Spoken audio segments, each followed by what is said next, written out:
Conference में हार्दिक स्वागत और अभिनंदन करता हूँ।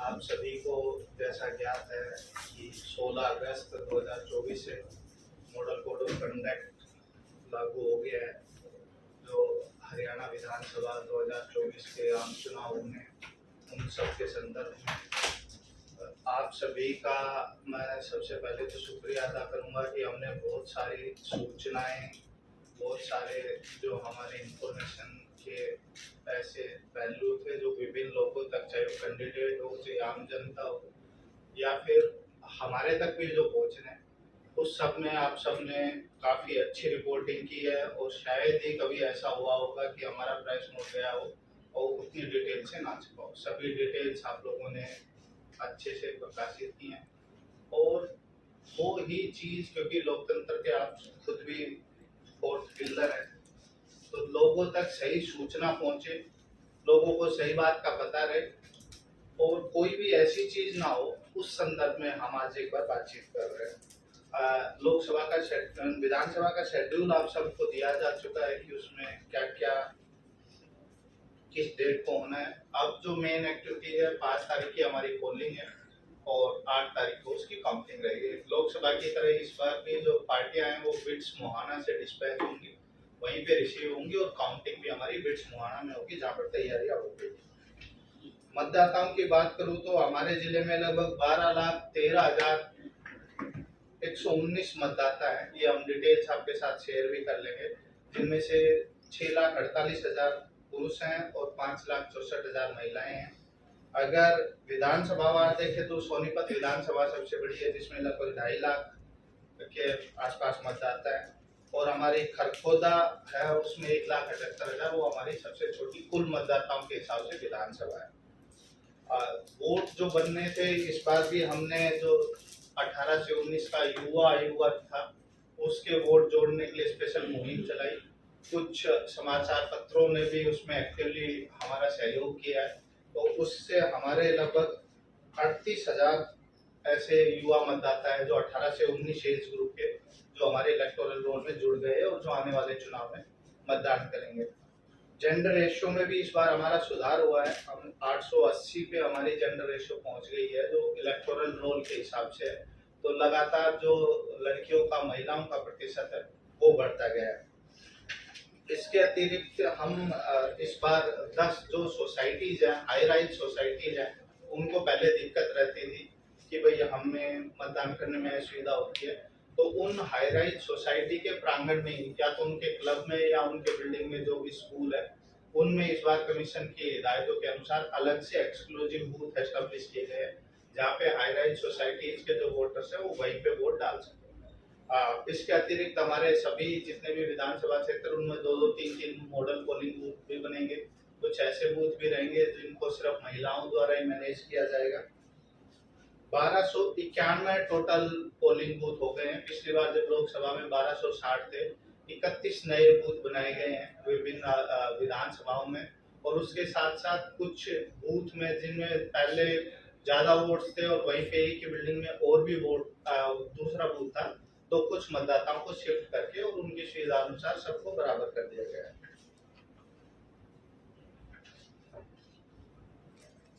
जहाँ तक आदर्श आचार संहिता के एनफोर्समेंट की बात है, तो लगभग 42 जगह पे हमारे नाके लगे हुए हैं, जिसमें इंटरस्टेट नाके भी 5 जगह पर लगे हुए हैं। जो KGP 334B जो हमारा बागपत जाता है, दिल्ली जाने वाला NH के ऊपर भी हमारा नाका है, ओचंदी बॉर्डर पे नाका और सोनीपत नरेला रोड, उनसे लगातार मॉनिटरिंग की जा रही है। इसके अतिरिक्त जो अंदर भी जितना हमारा एरिया है, उसके अंदर हम लगातार इंटेलिजेंस बेस पे कार्रवाई कर रहे हैं। अब तक लगभग 31,000 लीटर शराब जो है वो बरामद की जा चुकी है और विभिन्न नाकों से लगभग 45 से 50 लाख के बीच में कैश भी बरामद हुआ है। जो उसको ले जाने वाले थे उनके पास उनके पर्याप्त डॉक्यूमेंट नहीं थे। तो चुनाव में कोई इस तरीके के लाभ और ये जो प्रलोभन देने वाली चीजें, इन सब पे भी हम लगातार सख्ती कर रहे हैं। जो कंप्लेंट्स CVGIL से आई हैं, 129 कंप्लेंट आई हैं, जिनको समयबद्ध तरीके से उनका निपटान कर दिया गया है। हमारा जो एवरेज टाइम है वो लगभग 1 घंटे के अंदर जो CVGIL पे कंप्लेंट्स रहते समाधान हम कर देते हैं। जो विभिन्न विधानसभाओं में, क्योंकि अब आप सबने देखा है कि चुनाव परवान चढ़ने लगा है, सभी कैंडिडेट्स के साथ भी हमारी डिटेल मीटिंग हो रखी है और हम सभी कैंडिडेट के कैंपेनिंग की वीडियोग्राफी इंश्योर करा रहे हैं। कोई भी ऐसी बात ना कहे जो सांप्रदायिकता को रंग दे, जो जाति विशेष या वर्ग विशेष उसके खिलाफ, एक दूसरे के खिलाफ वैमनस्य पैदा करे। सभी कैंडिडेट अपने जो परमिशंस लेकर उसी के बाद ही चुनाव प्रचार प्रसार कर रहे हैं और मैं समझता हूं कि आप सबके सहयोग से, आप सबके कोऑपरेशन से एक शांतिपूर्ण और निष्पक्ष चुनाव रहेगा। जिला प्रशासन, हमारे सभी जो काउंटर पार्ट्स हैं, हमारे जितने भी अधिकारीगण हैं, चाहे पुलिस विभाग है, चाहे बाकी विभाग है, हम सब एक निष्पक्ष और स्वतंत्र शांतिपूर्ण इस चुनाव के लिए प्रतिबद्ध है। आप लोगों के माध्यम से मेरी रिक्वेस्ट भी रहेगी कि पिछली बार लोकसभा में हमारा जो वोटिंग परसेंटेज था वो लगभग 60% डाउन चला गया। जब हमने उसका एनालिसिस किया तो एक रीजन ये निकल के आया कि काफी गर्मी थी, तेज धूप का मौसम था, लेकिन मैं समझता हूँ कि इस बार जो मौसम है वो भी अनुकूल है और जो प्रत्याशी हैं वो भी, कभी हर जगह पे चुनाव हो रहे हैं, लेकिन आपकी तरफ से भी कुछ समाचार पत्रों में मैं डेली देखता हूँ कि वो काफी अच्छा कवर कर रहे हैं और मतदाताओं को काफी बूथ तक आने के लिए अपनी अहम भूमिका निभा रहे हैं। तो आपसे मेरी रिक्वेस्ट रहेगी कि जितने ज्यादा वोट परसेंटेज होगा उतनी ज्यादा इंक्लूसिव गवर्नमेंट रहेगी, उतनी ज्यादा लोगों को बात कहने का मतलब उनकी जो प्रतिनिधित्व वो रहेगा। तो जो उदासीनता है मतदान के प्रति या लोगों में कई बार ये रहता है कि मेरे वोट से क्या फर्क पड़ेगा, आप सबसे जरूरत रिक्वेस्ट है कि समय समय पर और पर्टिकुलरली जब हमारे 3-4 दिन रहे तो वो आपसे अनुरोध रहेगा कि आप इसको कवर करें, ज्यादा से ज्यादा लोगों को मतदान केंद्रों तक आने के लिए मोटिवेट करें और वो अपने फ्रेंचाइज का प्रयोग कर पाए। इसके अतिरिक्त जो एक दूसरा विषय अभी है किसानों से संबंधित, वो प्रोक्योरमेंट और उसी से जुड़ी हुई जो सुविधाएं, आज अभी सरकार ने बता दिया है कि प्रोक्योरमेंट 23 तारीख से शुरू हो जाएगी। उसी संदर्भ में आज हम एक बार मीटिंग कर लेंगे, बट अभी क्योंकि बरसात का सीजन चल ही रहा है तो थोड़ा सा फसल मेरे को जो बताया गया है कि पक्की नहीं है, लेकिन हम अपने अरेंजमेंट सारे जो भी पीआर या नॉन पीआर और बासमती के वो सब we will put in place. साथ साथ अभी क्योंकि एक बार बरसात में बढ़ जाती है तो इस क्षेत्र में एक एंटी साइक्लोनिक मूवमेंट बन जाता है और उसकी वजह से प्रदूषण की समस्या भी हम सब देखते हैं कि अक्टूबर के बाद से काफी हद तक परेशान करने लगे। तो NACAQM जो हमारा सेंट्रल एयर क्वालिटी मॉनिटरिंग की एक पूरा विभाग है भारत सरकार में, उन्होंने अभी से निगरानी करनी शुरू कर दी है। हमने पीछे अपनी टीम से बना दी, एग्रीकल्चर डिपार्टमेंट हर गांव वाइज जो भी ऐसे गांव हैं उन सब में हम लगातार निगरानी करेंगे। सैटेलाइट से जो भी इमेज आएगी उन सब का चालान किया जाएगा। मैं समझता हूं कि कोई ऐसी नौबत ही ना आए कि पराली जलानी पड़े। इस बार जो व्यवस्थाएं हैं, लगभग 2000 से ज्यादा हमारे एप्रीशिएटर हैं और 34 बेलर हैं, कस्टम हायरिंग सेंटर 160 एक्टिवेट हो गए हैं। इसके साथ साथ जो डेली एग्रीकल्चर मेरे साथ प्रेस कॉन्फ्रेंस में बैठे हैं, ये सुनिश्चित भी करने को कहा गया है कि अगर कोई किसान की पराली नहीं बिक रही है या पराली के निस्तारण में उनको कोई समस्या आ रही है तो जो हमारा एग्रीकल्चर डिपार्टमेंट है वो उनकी पराली को डिस्पोज ऑफ करवाएगा।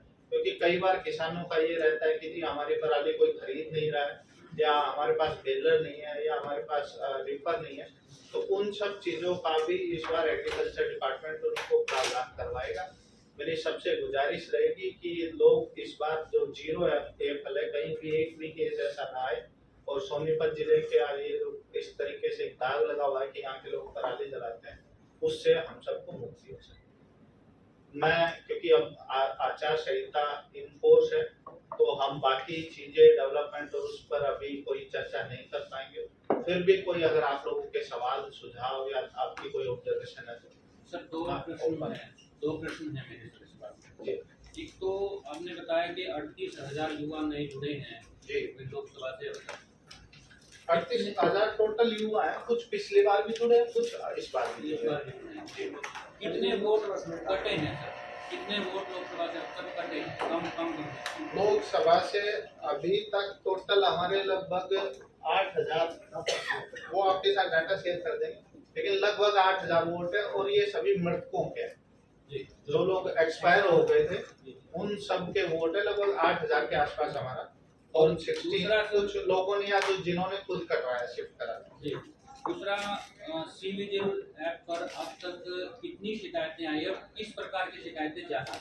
सी विजिल ऐप पर अगर आप देखेंगे तो जब अनाउंस हुए थे हमारे इलेक्शंस, तो ज्यादातर ये था कि भाई कहीं पे किसी की पेंटिंग बनी हुई है, पोस्टर लगे हुए हैं, बैनर लगे हुए हैं। ज्यादातर शिकायतें बैनर, पोस्टर और इस तरीके से थी। कुछ एक दो शिकायतें कैंडिडेट वगैरह की थी कि उन्होंने बिना परमिशन के कोई फंक्शन किया है, रैली की, इस तरीके से। पोस्टर बैनर तो अभी भी लगे हुए हैं, दीवारें भी लगी हुई हैं। जहाँ जहाँ से हमारा जा रही है नजर वहाँ से हटा रहे हैं। फिर भी अगर कोई स्पेसिफिक है तो आप बता दें। सर, जिला प्रशासन की इंस्ट्रक्शन थी कि जो पोस्टर बैनर लगेंगे उस पे जो प्रिंटर्स है उनके नाम अंकित होंगे, लेकिन जगह जगह पर देखा है कि उनके नाम अंकित नहीं किया है।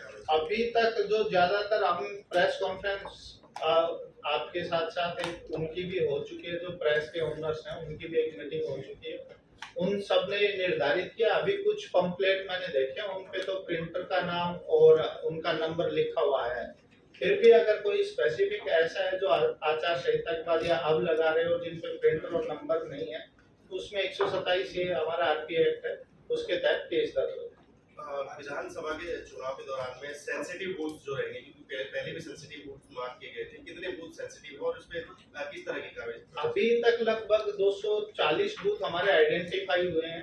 एक क्रिटिकल बूथ अभी, क्योंकि सेंसिटिव बूथ कमीशन नहीं यूज करता है इस टर्म में, क्रिटिकल बूथ यूज होता है। क्रिटिकल बूथ की एक डेफिनेशन है कि इतने % से ज्यादा वोटिंग हुई हो, एक पर्टिकुलर कैंडिडेट को वोटिंग हुई या इससे कम हुई हो या कोई इंसिडेंट हो। बट हमारे ज्यादातर बूथ उस क्राइटेरिया में ना होकर लैंड ऑर्डर के जो संभावना है उसके आधार पे, अब क्योंकि कैंडिडेट भी सभी मैदान में आ गए हैं, उनकी भी कुछ वरी लिस्ट रहेंगी, ऑब्जर्वर साहिबान भी आ गए हैं, तो वो सब उनके फीडबैक के आधार पर अगर बढ़ाने की जरूरत पड़ेगी तो हम इसको बढ़ाएंगे। टोटल 3 वनरेबल बूथ, उनकी डिटेल हम आपके साथ शेयर करेंगे। सर, आचार संहिता के कितने नोटिस? आचार संहिता के देखिए ऐसे एक एग्जैक्ट नंबर बता पाना मुश्किल होगा। अलग अलग तरीके से जब शिकायतें आई है या जो वायलेशन सामने आई है, क्योंकि आरओ जो रिटर्निंग ऑफिसर अभी इस चुनाव में हमारे एसडीएम, एडीसी और डीडीपी, तो आचार संहिता के उल्लंघना के नोटिस अगर कोई उनके संज्ञान में आता है तो उन्हीं के कार्यालय द्वारा जारी किए जाते हैं। पहले क्योंकि लोकसभा मेरे पास थी तो तब आरओ हम होते थे, तो यहाँ से मेरे कार्यालय से जारी होते थे, अब उन्हीं के आरओ के कार्यालय से जारी होते हैं। डाटा मिल जाएगा इसका? हम इसका डाटा आपको उपलब्ध करा देंगे। अभी तक कितने उल्लंघना के नोटिस जारी जी। आपने अभी बताया कि सभी के प्रचार की मॉनिटरिंग की जा रही है और जो आपत्तिजनक उनके बयान है तो उस पर संज्ञान लिया जा रहा है, तो ऐसा कोई अभी तक नोटिस हुआ है क्या कि किसी जाति को कि आपने ये अभी कहने वाली ऑब्जेक्शनेबल कोई हमारे संज्ञान में नहीं आई है। 1-2 शिकायतें कुछ प्रत्याशियों के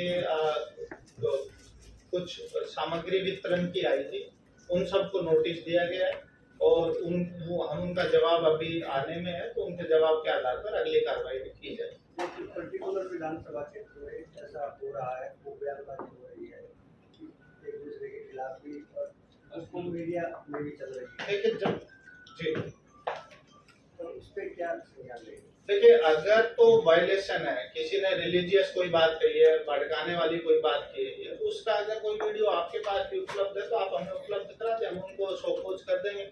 अगर वो इस आचार संहिता के दौरान का होगा तो उनके खिलाफ कार्रवाई हो जाएगी। सर, एक समस्या है जो लोकसभा चुनाव की था पीछे, अपने शहर के जो हमें कार्ड मिलता है हमें मतदान केंद्र के अंदर तक जाने के लिए मिलता है। हम अंदर जो जहाँ पर वोटिंग होती है वहाँ की फोटो नहीं ले सकते, लेकिन मतदान केंद्र के जो बाहर जैसे पार्क है या जो लोग हैं, भीड़ है, उनकी हम ले सकते हैं जी। ऐसा तो हमारे पास, देखिए, आप फोटो ले सकते हैं, बट जो एक हमारा कमीशन का भी ये रहता है कि मतदान केंद्र के अंदर की वीडियोग्राफी को थोड़ा सा रेगुलेट किया सर मैं वही कह रहा हूँ, जहाँ वोटिंग प्रोसेस होती है वहाँ नहीं। आप बाहर का तो जैसे लाइनें लगी हुई हैं वो सब तो आप रिपोर्टिंग करते ही रहते हैं। एक समस्या थी सर, पिछली बार भी लाई एरिया में उत्तर के आसपास के जो गाँव थे वहाँ पर अंदर भी जाने के लिए मनाही कर रखी थी। तो इस बार एक देखिए जहाँ तक लोग लाइन में लगे हुए बाहर का है वहाँ आप कवर कर देंगे। मैं ये इंस्ट्रक्शन जो हमारे अधिकारी और कर्मचारी पुलिस ड्यूटी पर रहेंगे उनको भी दे देंगे। लेकिन जो एक चीज मैं आपसे भी रिक्वेस्ट करूंगा कि कई बार, क्योंकि ये सब इसलिए करना पड़ा कि कुछ पत्रकार साथियों ने अंदर ही लाइव इंटरव्यू लेना शुरू कर दिया और मतदान केंद्र के अंदर आपको पता है वो एक सेंसिटिव जगह है, वहाँ पे पहले ही इस चीज का ध्यान रखा जाता है कि कोई ऐसा केंद्र बिंदु ना बन जाए जिससे कि वहाँ लैंड ऑर्डर बिगड़ जाए। तो इसलिए हम ये चाहते हैं कि अगर आपने इंटरव्यू भी करने हैं तो वो आप मतदान केंद्र के बाहर से करें। आप अंदर से एक बार दिखा दें कितनी भीड़ लगी हुई है, कितने लोग हैं, क्या सुविधा है असुविधा है। लेकिन जो इंटरव्यू या फिर वहाँ से लाइव रिपोर्टिंग से उससे एक अपने, क्योंकि CAPF भी रहती है, हम जो हमारी सेंट्रल पुलिस फोर्स है, तो उसका भी हमें ध्यान रखना होता है। वो फिर उनके लिए मुश्किल होता है ये डिफरेंशिएट कर पाना किसी के परमिशन के साथ है ये उसके साथ है। बट स्टिल मैं एक बार सबको सेंसिटाइज करूँ। पिछली बार जो आपने आदेश दिए थे सर वो लागू नहीं हुए, इसके लिए हमें दिक्कतें हुई। कोई बात किसी नहीं, भी साथी ने अंदर का कोई वीडियो नहीं बनाया, ना कोई इंटरव्यू किया। जो आपके आदेश थे सर उन्हीं वो के वैसे भी फोटो खींचने में इस बार मैं जब पुलिस की ओर जिस दिन हमारी डिस्पैच होगी उस दिन मैं डायरेक्शंस जारी करूँगा। ऐसे काउंटिंग में आ रहा है, काउंटिंग में तो आपको सबको विजिट कराइए। काउंटिंग में तो मैं ऑब्जेक्शन किया सर, कई विधानसभा क्षेत्रों में तो आपके साथ हमने DPRO भेज के बंदे भेज के, देखो वो काउंटिंग के अंदर मैंने बताया ना, एक बार फोटो गाइडेड सबकी करा के वो व्यवस्था हम रखेंगे कि अंदर जाके आप एक फोटो करके आ जाए। सर भी आकाश में साथ में जब भी पुलिस वाले नहीं बने अंदर गए तो सब घूमना कई बार काम सेंसिटाइज सब करेंगे एक बात हुई थी ये बैठे नहीं सबको बोले सबको सेंसिटाइज सबसे बड़ी समस्या थी सर, मोबाइल ले जाने पे पाबंदी लगा रखी थी। अब आज की तारीख में तो मोबाइल ही है जी सब कुछ। तो देखो जी अब ये थोड़ा सा हमें वो रहता है कि मतलब या तो फिर आपको कैमरा उसके लिए तो करने पड़ेंगे। नहीं सर, यहाँ जितने साथी बैठे हैं सारे जिम्मेदार हैं। आपके किसी भी अब रिपोर्टर ही फोटोग्राफर है सर, और फोन ही उसका कैमरा है, फोन ही कैमरा है। और वो चलो कार्ड देखेंगे कि कैसे, एक बार मैं कमीशन से भी इस संदर्भ में पूछ लेता हूँ कि आप लोगों को भी फैसिलिटेट किया जाए और वहाँ से कोई ऐसी बात भी ना आए। ये प्रयास सब करेंगे सर, सब जिम्मेदार हैं कि किसी भी प्रकार से कोई असुविधा ना हो। लेकिन ये कि जो दिखना चाहता है कि लोग भी जानना चाहते मीडिया हैं। रूम तक तो आपके मोबाइल अलाउड है, मीडिया रूम में तो हम रखवाते हैं। प्रॉब्लम क्या है, वो आप अखबारों में भी और बाकी जो मीडिया इलेक्ट्रिक मीडिया है वहाँ पे भी, इलेक्ट्रॉनिक मीडिया में भी मोबाइल का ज़्यादा यूज हो रहा है सर, मोबाइल से ही होता है। नहीं देखिए वो मोबाइल का जब हम काउंटिंग एजेंट जीवन अपने स्टाफ किसी को भी अलाउ नहीं करते उसका, क्योंकि आजकल सारा हम अपलोड करते हैं और वो तुरंत ही आपको ऑनलाइन दिखता रहता है। क्या सर पिछली बार क्या लोकसभा चुनाव में कुछ गलत छपा या चला? नहीं वो देखो छपने या चलने की बात नहीं होती, लेकिन अगर आप वहीं से इंटरनली कोई जो सिक्योरिटी खड़ी होती है ना सर गेट पे, वो मिसबिहेव करते हैं। चलो इस बार देखने के बावजूद मिसबिहेव करते हैं। इस बार सबको सेंसिटाइज कर देखने के बाद या तो सर हमें ये बता दीजिए कि हाँ, हम जाने जाए नहीं। ना, हाँ। कोई बात नहीं। तो गाइडेड टूर तो आपका कराते ही हैं, गाइडेड वहाँ तो पे करते हैं। सर फिर फील होता है, मतलब कार्ड होने के बावजूद फील होता है। मैं एक बार बता दूंगा क्योंकि सर पहले भी 19 में भी लोकसभा विधानसभा का ट्रीटमेंट जो होता है, पिछली बार सर हमारा वादा नहीं है, कोई इस फायदा बार नहीं। उनका अलग से ऐसी सेंसिटिविटी के ऊपर उनकी ट्रेनिंग करवा रहे हैं कि भाई वो ठीक तरीके से हैंडल करे, तो उन सब की भी अब ट्रेनिंग चल रही है। ठीक है। Thank you.